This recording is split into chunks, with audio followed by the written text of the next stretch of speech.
And when we come back, dealing with drug addiction, we're going to speak live with Dr. Janine Hubbard with this week's Get Psyched.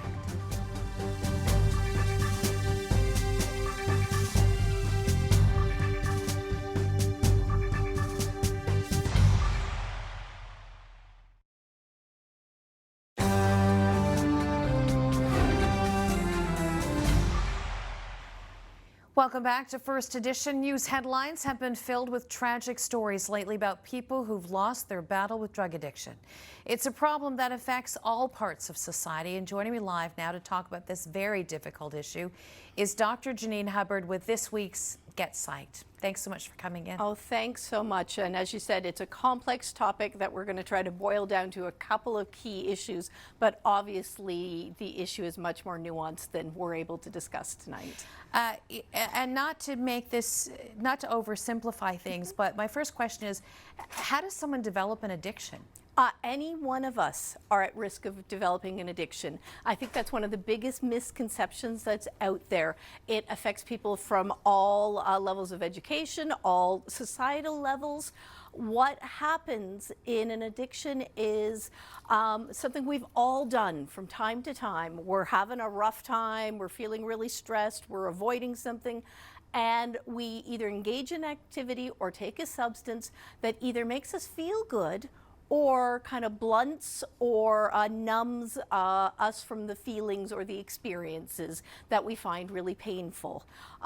You know, we go back to the beginning of the pandemic when a lot of us went home and perhaps had a second glass of wine and binged on some mindless TV. For a night, that's fine. The problem is, for some people, that starts to increase, and it starts to happen in much larger quantities, in much larger time periods, to a point where it's interfering with daily functioning. So I guarantee you, every single one of us has a friend, a family member, a colleague struggling with some degree of addiction right now. And that's what I think is important to get people talking about. So, why does it get to this point where we just continue to do this until we're addicted? And how easy is it to happen? Because, you know, thankfully nowadays we don't kind of look at it so, I guess, negatively, but many years ago, the idea of being addicted to anything was just terrible, and people were shunned, and people were disappointed in you. Yep. How easy can this happen? Well, this is just and unfortunately a lot of that stigma does still exist. So one of the theories is what we call the biopsychosocial model. So some people do appear to be more at risk because of their biological underpinnings, particularly if you come from a family who has a history of addictions.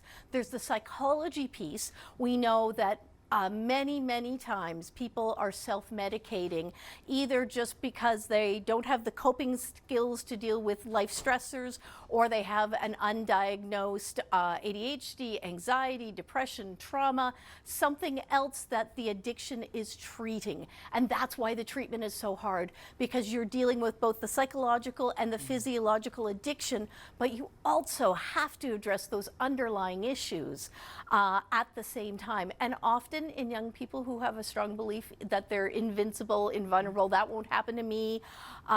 So it can be, you know, a really perfect storm of challenges.